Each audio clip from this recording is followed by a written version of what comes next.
진짜 문제를 보는 눈입니다. 그럼 진짜 문제가 있고 가짜 문제가 있냐? 네, 가짜 문제도 있고요. 진짜 해결받아야 할 문제가 있습니다. 서론입니다. 왜 인간은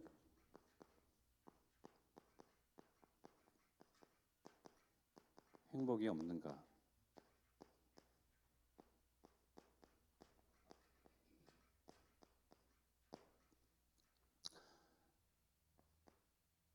그래서 행복에 대해서 수요일 때 전달을 했죠. 이제는 오늘은요, 이 교재대로 할 겁니다. 그렇다면 이 자리에 계신 분들은 신자 아닙니까? 성도입니다. 성도를 앞에 두고 교재를 가지고 우리 다락방 기본 교재 복음 편지 1강 왜 인간은 행복을 없는가 전달해야 되겠습니까? 네. 성도뿐만 아니고요. 불신자뿐만 아니고요. 성도인 나도 점검이 필요하거든요. 어떤 점검입니까? 근본에 대한 점검입니다. 근본 나의 영적 상태이죠. 영적 상태. 우리가 복음 편지 다 뗐고 새생명 새생활 다 뗐고 구원의 길 할 줄 아는데요. 계속 우리 강단의 흐름 어떻습니까? 지금의 강단의 흐름요. 목사님께서 계속 강단에서 근본을 터치하시잖아요. 그럼 나는 괜찮다. 나는 좋다. 나는 신앙생활 잘 하는데 라고 무턱대고 덮어둡니다. 아니 실제 우리 여기 계신 많은 분들은 그러하시겠지만요. 괜찮고 잘 가시고 또 근본이 단단하신 분들도 많이 계시죠. 그렇다면 왜 교재를 가지고 우리가 잘 아는 이런 말씀들을 나누고자 합니까? 불신자뿐만 아니라 나의 상태 또한 하나님 자녀가 되어주고 하나님과 함께하고 새 생명을 얻고 또 재창조되었지만요. 나의 영적인 상태가 또 속거든요. 근본이 무너집니다. 근본이요. 그 집안이 연약해요. 이 시간 근본을 다지는 근본 다짐의 시간으로 축복받기를 축원드리겠습니다. 여러분들이 오셨는데 왜 예배에 오셨습니까? 저는 이 예배를 통해서요. 치유받으려고요.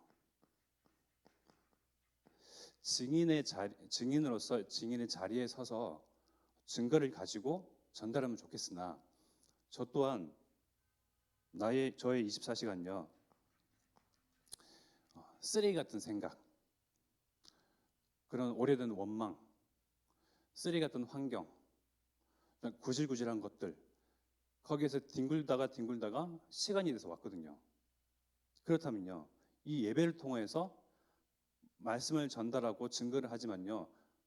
전하는 제가 그렇지. 그렇구나. 그랬었지.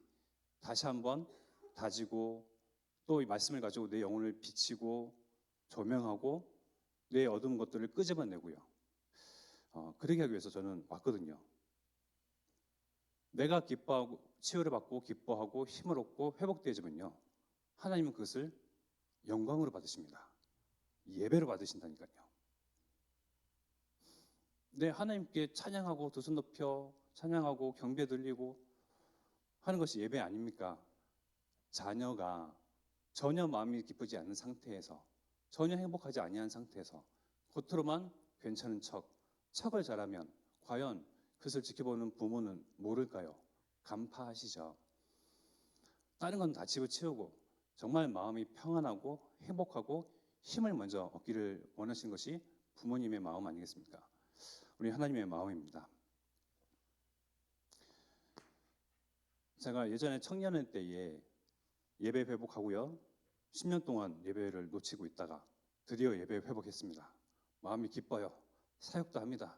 교회 일도 열심히 해요. 제가 기쁘니까요. 뭐 불평 없이 뭐 작은 것 정말 빚도 없이 이름 없이 합니다. 돕고 헌신하죠. 그런 상태에 제가 저인 줄 알았어요. 아, 나는 괜찮은 사람이구나라고 착각을 했습니다. 회복됐으니까, 힘도 생겼으니까, 뭔가 이제 인정을 받으니까요. 그러면서 이제 사역 대상자들한테 그런 얘기 합니다. 자기 자신의 근본 상태, 즉 자신의 깊은 내면, 뭐 시면을 들여다봐라. 다 같은 표현이겠죠. 이제 근본을 들여다봐라. 어떠한가. 그런 얘기를 했었을 때에 어떤 집사님이 어떤 분이 그러더라고요. 그렇게 해보려고 하니까 아파요. 나의 자신, 나의 과거, 나의 어떤 진면목. 하나님을 믿는다고 하지만 겉으로 그냥 보이는 그런 모습으로 그냥 척하는 그런 나. 그래서 자세히 자기를 들여다보려고 하니 아파서 못 보겠다라고 하더라고요. 그러면서 시간이 흘렀습니다. 그래서 제가 이제 교육자가 되고 같이 이제 참소목교에 있으면서 예전에 과거에 회복되어지고 힘을 가지고 또 힘을 얻고 뭔가 이제 은혜도 받고 마음이 기쁘고 막 늘 행복하고 했던 나는 온데간데 없고요. 지치고 시들시들해지고 그런 거예요. 이상하다 싶은 거예요. 그러면서 이제 담임 목사님께서 이제 근본에 대해서 말씀하시잖아요. 보기 싫은 거예요. 지금의 내가 인정이 안 되는 거예요. 우리 다이어트 하려고 하는 사람들이 어떻습니까? 이제 20대 때 마음만 먹으면 금방 하시죠, 여러분들. 우리 20대인 분들. 뭐 마음만 먹으면 10kg 금방 빼지 않습니까? 그래서 그때의 과거의 나, 뭐 운동 조금 하면 근육이 빵빵 울긋불긋해지고요. 뭐 그런데 이제 40대가 되고 나이가 들면 몸이 달라지잖아요. 신진대사 뭐 여러 가지 달라지잖아요. 과거에 이제 매여 있는 거예요. 묶여 있는 겁니다. 난 조금만 하면 금방 다이어트 해. 조금만 하면 뭐 금방 근육 생길 수 있어. 이거 되나요? 안 되죠. 인정하기 싫은 겁니다. 지금의 상황. 지금의 어떤 노력으로도 안 되는 그런 나. 육신적인 것뿐만 아니라 영적인 것도 마찬가지입니다.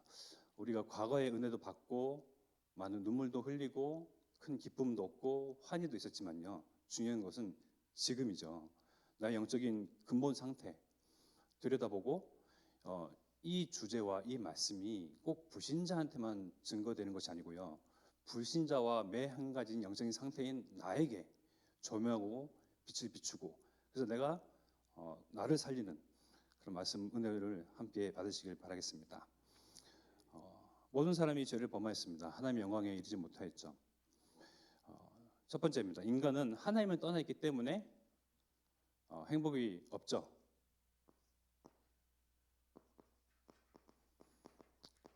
하나님 떠난 인간. 하나님 떠나서 온 갖가지 문제들이 막 있습니다. 영이 죽고 영적인 문제부터 시작해서요. 정신적인 문제, 육신적인 문제, 고통, 헤아릴 수 없는 수많은 그런 문제들이 막 산더미처럼 산재해 있습니다. 그러나 사람들은 그런 진짜 문제의 근본, 근원, 첫 시작을 보지 못하고요. 가짜 문제에 매여 있습니다. 아까 말씀드렸죠.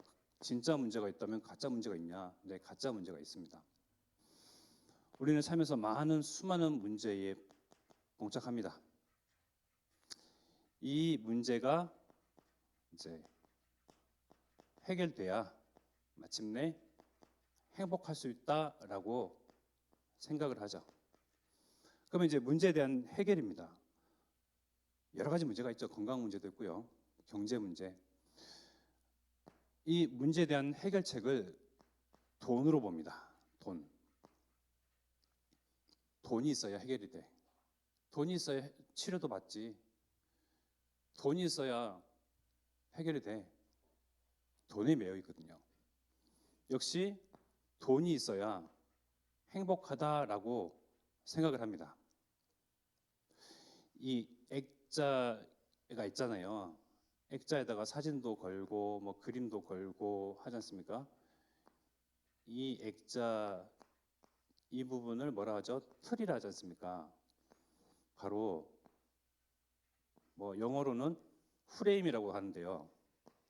뭐 뉴스에 보시면 아니면 뭐 그 TV 보시면 뭐 프레임이 갇혔다라고 얘기하잖아요. 사단이 어떤 프레임을 걸었습니까? 돈이라는 프레임을 딱 걸어놨습니다. 돈이 없어서 내가 불행하구나.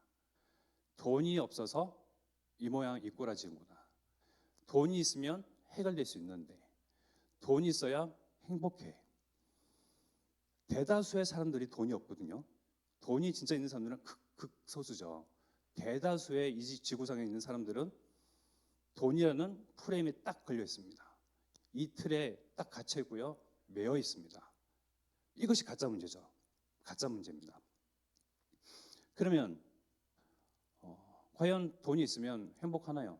모르겠습니다. 저는 돈이 있어 본 적이 없어가지고 돈이 있으면 행복할 수 있을 것 같긴 한데요. 그것도 이제 잠깐이죠. 찰나의 순간일 것입니다. 우리는 영적인 것, 진짜 문제를 봐야 합니다. 진짜 문제는 뭡니까? 하나님을 떠난 그 상태, 그것이 진짜 문제거든요. 문제가 있어서 하나님을 떠났습니다. 그로부터 갈등과 분쟁과 또 아픔과 고통과 저주와 운명과 사주팔자 매이고 시달리게 되죠. 왜 하나님을 떠나게 됐습니까? 불순종하여 하나님을 떠나게 됐습니다. 불순종. 요한복음 10장 10절의 말씀이죠. 우리 성도인 나도 끊임없이 하나님 앞에 불순종하거든요. 도둑이 오는 것은 도둑질하고 죽이고 멸망시키려는 것뿐이요 내가 온 것은 양으로 생명을 얻게 하고 더 풍성히 얻게 하려는 것이라. 도둑이 있었습니다. 누굽니까? 사단. 무엇을 훔칩니까? 하나님으로부터 떠나게 만듭니다. 하나님께서 부여하시고 생명 주신 것, 영을 훔쳐갔습니다. 하늘 같은 영적인 존재, 하나님과 함께 할 수 있는 그런 영적인 신분, 영적인 권세, 영적인 축복을요 앗아가고 훔쳐가 버렸습니다. 도둑이 오는 것은 도둑질하고 죽이고 멸망시키려는 것뿐이요. 그렇다면 이건 불신자에 해당하는 말씀이죠. 그러면 나에게도 해당되는 말씀입니다. 그러면 우리는 이 도덕을 지킬 만한 반대로 영적인 힘이 있습니까? 사단은 끊임없이 우리의 삶과 인생 가운데에 틈을 노립니다. 무너질 수 있는 틈, 이 프레임에 딱 갇힐 수 있는 틈, 진짜 문제의 근본의 상태는 보지 못하고 가짜 문제로 자꾸 해결책, 다른 방법을 찾도록 만듭니다. 여러분들은 사단이 막 쏘아대는 불화살에 믿음의 방패를 가지고 다 이겨낼 수 있는 어떤 영적인 힘이 있으십니까? 저는 없거든요. 그래서 진짜 사단은 내가 도둑인데 언제 어느 때에 몇 시에 가겠다, 인상착의 이렇게 가겠다라고 말하지 않죠. 가장 가까이 있는 지인을 통해서 또는 나의 마음 속에 내 생각 속에 침투해서요 모든 것을 앗아갑니다. 영적인 신분, 영적인 권세, 하나님께서 모든 걸 회복시키시고 되돌려 놓으신 모든 축복들을요 하나하나 다 빼앗아 갑니다. 그래서 우리가 경계를 해야 되죠. 우리가 이것을 지키려고 안간힘을 쓰면 지켜집니까? 영적인 힘이 필요합니다. 그래서 나는 영적인 힘 그 근본이 바닥이구나, 없구나. 근데 내가 있다고 착각을 했구나. 그냥 덮어두고 말았구나. 내가 진짜 하나님 말씀과 또 일주일 동안 그 강단과 예배를 기다리면서 설레이고 기뻐하고 힘을 얻고자 하고 회복되어지는 그 모든 것 치유되어지고 하는 예배 속에 하나님께서 부여하신 그 모든 것을 정말 기다리고 소망하고 거기에 내가 목매어 있느냐? 역시 육신적인 것, 육신적인 문제, 육신적인 것에 빠져서요. 영적인 것은 다 놓치고 있지 않습니까? 내가 놓치고 있는 때문에요. 사단이 도둑과 같이 와서 살금살금 다 빼앗아 가는 겁니다. 그래서 우리는 영적인 힘이 필요하겠죠.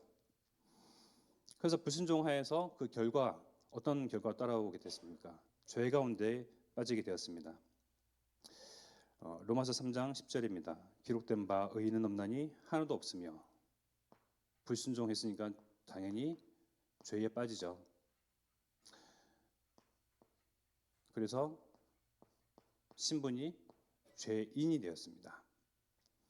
기록된 바 의인은 없나니 하나도 없으며 우리가 착하고 경건해서 의인이 아니고요. 말씀을 순종하고 말씀을 경청하고 청종하고 또 말씀을 따르기를 즐거워하고 말씀이 하나님이시잖아요. 하나님과 함께하기 교제하기를 좋아하니 그것을 보고 하나님은 의다. 그런 사람을 보고 하나님은 의인이다 말씀하시거든요.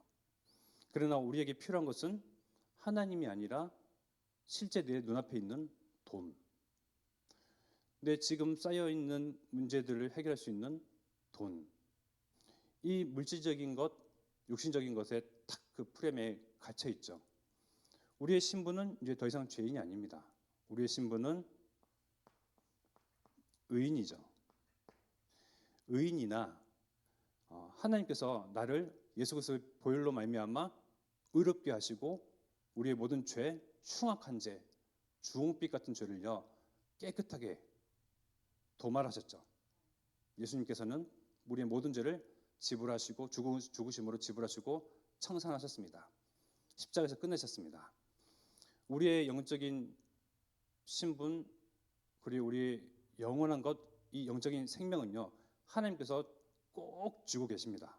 어떤 힘 있는 도둑이 와도 하나님께서 우리를 꼭 쥐고 있는 그 손을요 손 하나 빼가면서 우리를 앗아갈 수가 없습니다. 우리의 영적인 생명은 또 영혼은 하나님께 붙들려 있으나 그래도 우리는 육신의 몸을 입고 있잖아요.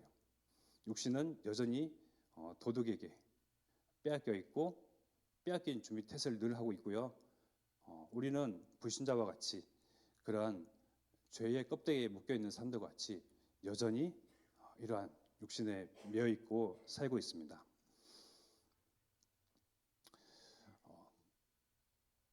불순종하였고 죄로 말미암아 죄인이 되어서 찾아오는 것이 무엇입니까?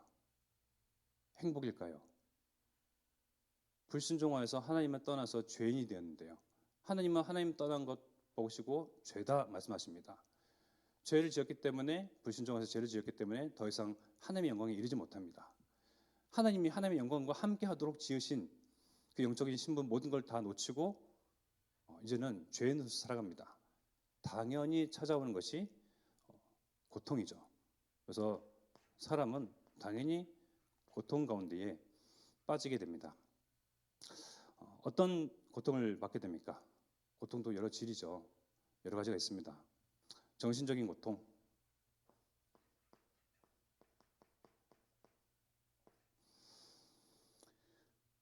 마태복음 11장 28절 말씀, 우리가 너무 잘 아시는 말씀이죠. 마태복음 11장 28절 수고하고 무거운 짐진 자라고 예수님께서 사람들을 향하여 구원하시고자 하는 그 인간들을 향해서 말씀하십니다. 수고하고 무거운 짐진 자. 그 평생의 수고와 전 인생의 그 짐이 우리를 정신적으로 피폐하게 만듭니다. 황폐하게 만들죠. 그것이 고통입니다. 하나님을 만났고 그리스도 통해서 주인이 바뀌었는데요. 역시 수고하고 무거운 짐은 내가 어깨에 올려매고 살아가고 있습니다. 예수님께서는 다 내게로 오라. 내가 너희를 쉬게 하리라. 평안케 하리라. 주인 되겠다. 이제는 아까 원장님 기도하셨죠. 문제를 통해서 축복의 통로, 문제인 듯 해 보이나 축복의 통로로 하나님께서 인도하시겠다. 계속해서 이제 책임지시겠다. 아무리 강조하고 말씀하시고 강단에서 차고 넘치는 말씀들이 흘러 넘쳐도요. 여전히 내 자녀 문제는 나의 것. 이 문제는 누구한테 드러내지도 못하니 내가 짊어질 것. 내가 해결해야 될 것. 책임감이 참 강하세요. 그러시죠? 저도 마찬가지고요. 책임감이 너무 강해요. 문제와 갈등과 짐과 수고로운 것 내가 올라가야 되고 내가 해결해야 되고 남한테 떠넘길 수도 없고 부담을 질 수도 없고 남한테 피해 끼치도 싫고 하나님은 예수님을 통해서 말씀하십니다. 내게로 오라. 내가 너희를 쉬게 하리라. 일단 우리가 정말 참 안식과 쉼을 얻어야 정신이 맑고 정신이 깨끗하고 정신이 깨어있고 더 이상 혼미하고 혼탁하지 않냐고요. 정신이 정말 하나님께 딱 고정되어 있으면서요. 그래야지 비로소 고통에서 해방될 수가 있습니다. 이러한 고통은 또한 이 정신적인 고통뿐만 아니라요. 보람과 균형 없는 생활. 마태복음 11장 25절 말씀에 보면 나오는데요. 예수께서 그들의 생각을 아시고 이르시되 스스로 분쟁하는 나라마다 황폐해질 것이요 스스로 분쟁하는 동네나 집마다 서지 못하리라. 어떻다고요? 스스로 분쟁요. 스스로 분쟁하니 보람과 균형이 없는 생활. 보람도 없고 균형도 없고 모든 것이 무너진 상태. 아니 성공자들은 어느 나라 대통령은 위정자들은 뭔가 그럴싸해 보이고 든든해 보이고 탄탄해 보이는데요. 그는 겉으로 보이는 것이죠. 언제 무너지지 모를 바벨탑과 같은 그런 상태입니다. 모래 위에 쌓아놓은 그러한 흔들릴 망대죠. 상태가요. 왜 그러냐? 스스로 분쟁한다. 마태복음 12장 25절.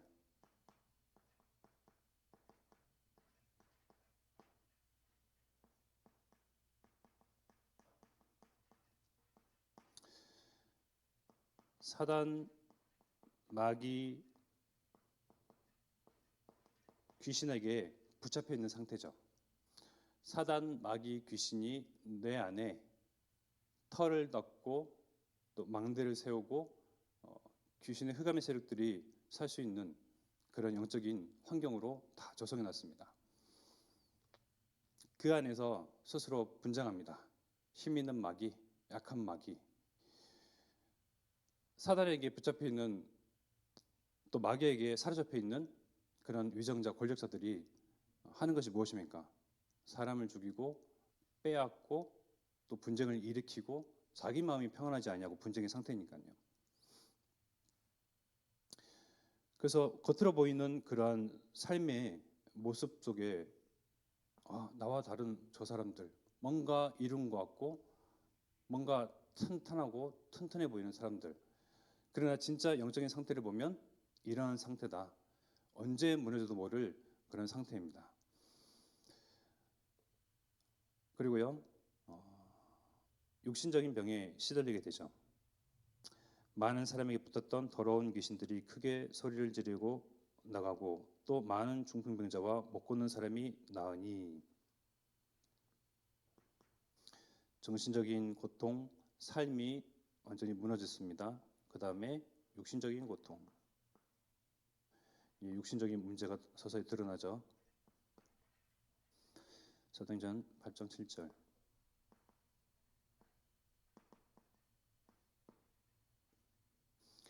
중풍병자, 나병 환자, 나면서부터 서지 못하고 걷지 못하는 사람들, 그러면 육신적인 그런 모습 속에서 장애를 가진 사람뿐만 아니라요. 우리는 몸이 온전한 것 같으나 우리 몸 또한 장애를 가지고 있죠. 겉으로 보일 뿐입니다. 속은 어떻게 타들어가 있는지. 마음이 평안하지 않냐고 생명이 없고 힘이 없으니까요. 이겨내지를 못한 겁니다. 그래서 우리 몸은, 육신은 서서히 이제 황폐해집니다. 진짜 흙으로 돌아가는 상태로 점점 노쇠해져 가죠. 그런 육신적인 그런 상태, 그런 문제, 이런 것으로 평생 인간은 고통을 받습니다. 정신도, 삶도, 육신도. 그렇다면 우리는 정신과 삶과 육신이 건강하고 모든 것을 완쾌케 하고 모든 것이 회복되어지고 힘이 넘칩니까? 하나님께서는 분명히 우리에게 주시는 영적인 힘뿐만 아니라요, 육신적으로도 회복할 근원적인 해결책을 주셨거든요. 그것이 바로 그리스도 아니겠습니까? 정말 예수가 그리스도고 이것이 내 믿음의 고백이 되어지고 인정이 되어지고 확신이 온다. 그러면 서서히 풀리는 게 무엇이죠? 내 문제가 아니다. 이 문제는 진짜 가짜 문제고, 이 문제를 보니 축복의 통로구나. 마음이 평안하지 않습니까? 그러면 정신도 삶도 또 육신도요 따라오게끔 되었습니다. 우리 영혼이 평안하고 힘을 얻으면요. 그래서 꼭 불신자에 대한 상태가 아니죠. 나의 상태를 이 말씀을 통해서 한번 점검해 보시고 들여다보시기를 바라겠습니다. 그래서 결국 무엇합니까? 하나님을 떠나서 찾아온 문제를 해결해 보고자 어디를 가죠? 빌저. 네. 미신과 종교, 다른 편으로 우상, 다른 성공자들의 어떤 조언, 말, 또 다른 방법을 쫓습니다. 그렇다면 우리는 미신 섬기지 않습니다.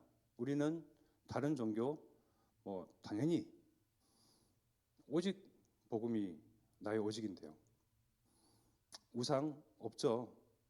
다른 사람의 말 조금 한 번씩 이렇게 뭔가 투자를 했는데 이렇게 큰 이익을 얻은 사람이라든가 좋은 정도는 얻을 수 있습니다.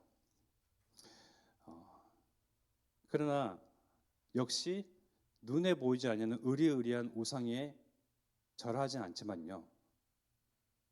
역시 가짜 문제를 안겨다주는 이 프레임, 틀, 뭐라고요? 돈. 돈은요, 뭡니까? 이것 또한 우상이거든요. 돈 하는 것은 우상 숭배입니다. 만몬 우상이라 하죠. 우상. 결국 불신자가 아니고 구원받은 하나님의 사람이지만 당연히 하나님을 바라보고 24시간 하나님과 교제하고 하나님으로 행복해야 할 사람이 가짜 문제를 바라보고 가짜 문제에 대한 근본적인 해결책을 사람들의 말과 세상의 흐름과 동향과 여러 가지 그런 것들을 보면서요, 하나님 이외의 복음을 떠나서 말씀 이외의 것을 찾아 헤매고 있습니다. 이것이 나 또한 우상 숭배하는 영적인 상태 속에 있습니다. 그렇다면 하나님께서는 우상 숭배를 가장 싫어하시거든요. 제일 정말 경멸하십니다. 그러면 우상 숭배하는 자들 결과 말로는 어떻습니까? 그러나 역시 우리는 교만해서 하나님을 찾지 아니하고 우상에게 절합니다. 절은 안 하지만 절하는 꼴과 마찬가지입니다. 한마디로 날마다 그 선악과에 손을 대고 내가 따먹고 있는 거죠. 그러나 날마다 예수는 그리스도시고 그 보혈이 끊임없이 범죄하고 우상 숭배하고 정말 죄질이 나쁜 나의 모든 것을 단 한 번에 해결하셨습니다. 그것으로 기뻐해야 할 사람들이 아니겠습니까? 그것으로 안심하고 안도하고 평안함을 얻고 힘을 얻고 모든 것이 회복되어야 할 저와 여러분들의 영적인 신분과 권세 아니겠습니까? 정말 그리스도를 통해서 힘을 얻으시기를 축원드리겠습니다. 그렇다면 이 불행이 언제부터 시작됐는지 성경은 알리고 있습니다.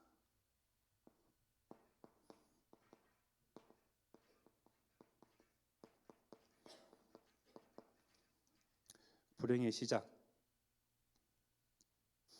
네, 우리가 잘 알고 있는 인류 최초 조상인 아담과 하와 시대 때부터 시작되었죠.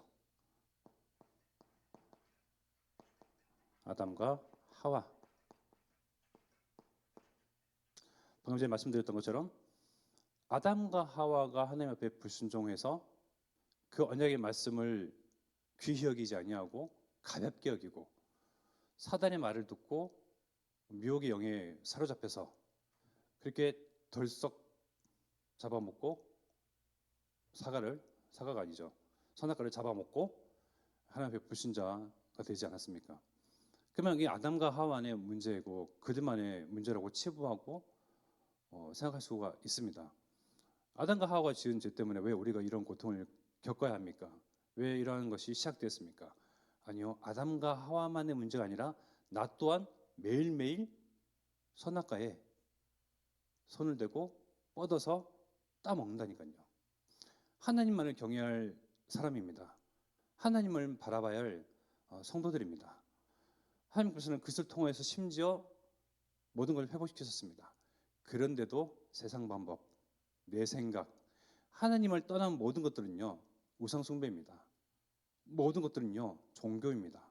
모든 것들은 미신입니다. 하나님께서 가장 싫어하시는 것들입니다. 하나님께서 가장 경멸하시는 것을 나는 날마다 보란 듯이 하나님 앞에서 죄를 범하고 있죠. 그래서 이것이 아담만 하와만의 문제가 아니다. 하나님의 말씀에 불순종해서 죄를 지었던 아담과 하와 이 문제를 창세기 3장 원죄, 이 원죄의 흐름이 있죠. 흐름. 죄를 지어서 죄의 상태에 빠져서 이 세상에 죄와 들어오고 죄로 말미암아 사망의 권세에 놓여 있는 상태. 그 태초 이후 아담과 하와가 하나님을 떠난 상태의 그 흐름이, 영적인 배경과 흐름이 지금까지도 21세기까지도 계속 흘러가고 있습니다. 그 가운데 누가 이 흐름 속에서 벗어날 수가 있습니까? 여러분들 굉장히 급물살 타고 내려오는 그러한 강 상류에서 내려오는 그러한 물줄기들을요, 거슬러 올라서 요요히 헤엄치면서 내가 가고자 하는 대로 갈 수 있습니까? 떠밀려 가는 거예요. 산사태, 그런 뭐 홍수 나는 거 보셨죠? 위에 그 흐름이 있으면요, 떠밀려 가는 겁니다. 집도 무너집니다. 사람은 뭐 말할 것도 없죠. 소중한 재산, 뭐 자동차, 뭐 이것저것 그냥 여지없이 다 무너집니다. 누가 여기서 해방되고 자유할 수가 있겠습니까? 나의 상태가, 우리의 상태가 여전히 이 흐름 가운데 있습니다. 내가 죄를 지을 수밖에 없는 여러 가지 환경과 상황과 조건들이 우리 가운데에 즐비해 있습니다. 널려져 있는 것이죠. 그래야 해서 결과적 고통과 저주 속에 빠지게 되었습니다. 고통과 저주. 여성분은 아이를 임신하고 또 낳는 그런 고통, 뭐 엉겅퀴가 나고 거기서 헤쳐나가고 오이밭 이렇게 계시지만서도 이게 그냥 심으면 납니까? 정성을 들이고 노력을 하고 그 굳은 땅에 여러 가지 온갖 땀과 수고를 해야죠. 그러한 고통과 저주, 운명과 사주팔자, 운명과 사주가 시작되었습니다. 불행의 시작. 그 가운데에 우리는 이제 결론입니다. 이러한 영적인 흐름, 대물림, 그러한 저주와 운명에서 그리스도를 통해서 벗어난 사람들입니다. 그 누구도 거부할 수 없고 정말 강한 힘으로 등 떠밀려가는 그 결과, 그 결말, 그 결론은 영원한 죽음으로 내몰릴 수밖에 없는 그러한 흐름을요, 하나님께서는 우리를 돌아오라라는 그런 말씀 한마디로요, 그리스도를 통해서 돌아가게끔 원래 상태, 하나님과 교제하고 함께하고 하나님으로 즐거워하고 하나님으로 행복할 수 있는, 하나님께서는 우리를 의인 삼으시고 의롭다 여기십니다. 그것이 우리의 진짜 영적인 상태고요. 신분입니다. 그래서 진짜 문제를 보는 눈이죠. 내게 와 있는 상황과 처지와 형편과 문제와 갈등들, 그 문제가 뭐라고요? 아까 진짜 기가 막히게 권사님 기도하셨는데 축복의 통로다. 왜 문제가 축복의 통로입니까? 문제를 통해서 내가 스트레스 받고 힘들고 어려운데요. 여전히 하나님께서 주시는 이 축복의 통로를 생각하지 못하고 헤아리지 못하고요. 우리는 하나님을 여전히 끊임없이 뭐하고 있죠? 원망하고 있죠. 그런데 욥은 뭐 했다고요? 욥기 1장 22절 말씀 보면 이 모든 일에 욥이 범죄하지 아니하고 하나님을 향하여 원망하지 아니하니라. 욥은 원망하지 않았습니다. 그러나 저의 상태를 보니까요, 저는 끊임없이 원망을 하고 있더라고요. 이런 가정의 만남도 우리 이제 첫 응에 태어났던 그런 가정 말입니다. 지금 가정 말고 원래 가정의 그런 부모, 그런 환경, 그런 배경도 원망하게 되고요. 결국은 부모를 원망하고 사람을 원망하고 형편과 처지에 대해서 한탄해하고 땅을 치고 원망의 거리, 원망의 대상을 막 찾고자 하고 또 나 스스로를 원망하는데요. 결국은 하나님을 원망하고 있는 것입니다. 결국은 하나님에 대한 불순종을 토로하고 있는 것입니다. 결국은 하나님에 대해서 불신앙하고 있는 것입니다. 어째서 그렇습니까? 저도 참 보면 형편없는 남자이거든요. 형편없는 남자. 속이 이렇게 밴댕이처럼 이렇게 밴댕이 소갈머리 나나요? 좁아가지고요. 지금은 반성하고 뉘우치고 안 그러려고 하지만서도요. 이렇게 뭡니까? 이렇게 부부가 그 갈등이 있을 수 있잖아요. 제가 집에 청소를 안 하니까 잔소리를 들을만 해요. 들을 게 이제 있었거든요. 제 방에. 그래서 참고 참았다가 한마디 했어요. 한마디를 하시더라고요. 그인이 성질 난다고요. 있는 것을 창문 밖으로 다 집어 던진 거예요. 막 깨고 막 웃으신 분들은 지금 그러면서 이제 한마디를 하는데 저희 이제 수혜도 아기 때 그 모습을 이제 봤나? 봤으니까 똑같이 행동을 하겠죠. 근데 이제 물건을 집어 던지고 부러뜨리고 했던 것이지만 나를 던진 거다라고 얘기를 하더라고요. 그 깊은 깨달음이 오더라고요. 아, 그렇다, 맞다. 내가 성질 난다고 집어 던지고 깨고 부러뜨리고 했는데 이 사람을 집어 던진 거구나. 사람을 집어 던질 수 없으니 내가 이것들을 대신해서 집어 던진 거구나. 진짜 깊은 깨달음이 왔습니다. 그것을 빗대서 원망에 대해서 얘기를 하면요. 사람을 원망하는 것 같죠? 부모를 원망하는 것 같습니다. 만남을 원망하는 것 같죠? 나의 환경을 원망하는 것 같습니다. 그러나 결국은 하나님을 원망하는 거거든요. 근데 욥은 어땠다고요? 이 모든 일에 욥이 범죄하지 않냐고 하나님을 향하여 원망하지 아니하니라. 잠언 마지막으로 잠언 어디입니까? 19장 3절의 말씀에 보니까 사람이 미련함으로 자기 길을 굽게 하고 마음으로 여호와를 원망하느니라. 우리는 날마다 항상 미련합니다. 하나님은 우리를 돌아오라라고 고든 길, 분명한 길, 살 길, 유일한 길을 우리에게 제시하시고 우리에게 그리스도를 통해서 살 길을 여셨습니다. 그러나 사람이 미련하여서 자기 길을 굽게 하고 살 수 있는 길이 버젓이 열렸는데요. 하나님만 의지하면 되는데요. 예수 그리스도를 나의 주인으로 삼으면 되는데요. 진짜 인정하고 확신하면 되는데요. 수고하고 무거운 모든 짐을 주님께 맡기면 되는데요. 말이 쉽죠. 그 쉬운 길을 하면 되는데요. 어렵게 굽게 꼬아서 비틀어서 우리는 힘들게 갑니다. 그러니 무슨 행복이 있겠습니까? 왜 인간은 행복이 없는가? 불신자뿐만 아니라 신자인 나도 상태가 똑같구나. 불신자 때의 그 체질, 오래된 그런 틀 여전하구나.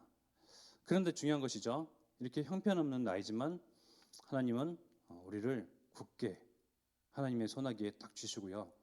정말 예수님께서 재림하시고 부활하시고 재림하시고 심판으로 오실 그날까지요. 우리 생명을 지키시고 끝까지 인도해 가십니다. 하늘나라 갈 때까지요. 그것으로 기쁨의 거리를 삼고 그것으로 행복을 삼고 만족으로 삼아도요. 넘칩니다. 우리의 마음의 은혜가요. 그래서 진짜 우리가 바라볼 것, 은혜 받을 것 멀리 있는 것이 아니고요. 가까이 있습니다. 하나님께서 우리에게 이미 주셨습니다. 모든 문제의 해결자 예수 그리스도. 그래서 나의 근본 다시금 점검해 보시고 나는 그리스도로 다시 한번 끝내겠습니다. 수없이 예배를 통해서 또 되뇌이고 또 다짐하고 또 집에 돌아오면 또 속을지라도 다시 한번 예배를 통해서 또 말씀을 통해서 나의 영적 신분을 발견하고요. 우리가 이렇게 하나님을 떠나서 불행할 수밖에 없는 인생들과 다른 사람들이잖아요. 내가 먼저 회복되어지고 힘을 얻고 축복을 누리고 다른 문제는 그대로 있어도 내가 하나님과 함께하고 교제하고 행복하니 나를 통해서 이제는 길이 열린 겁니다. 저 사람과 같이 우리 조부모님과 같이 부모님과 같이 우리 선생님과 같이 진짜 하나님을 행복하는 것이 참 행복의 시작이고 길이구나. 나를 통해서 한 번, 두 번, 세 번 이 문제와 갈등과 상황 그래도 예수 그리스도 고백하고 주인 삼고 확신하고 인정하는 것. 내가 힘을 얻고 평안하고 기뻐하고 한 번, 두 번 길이 나잖아요. 그러면 이게 길이 난다니까요. 이게요 길이 나요. 길이 나면 다른 사람들도 그 길을 따라서 와요. 저 길로 가면 평안할 수가 있구나. 저게 방법이구나. 오직의 증인 되기를 축원드리겠습니다. 우리 이 시간 마음과 중심과 생각과 양심을 주신 말씀 붙잡고 합심하여 기도하겠습니다.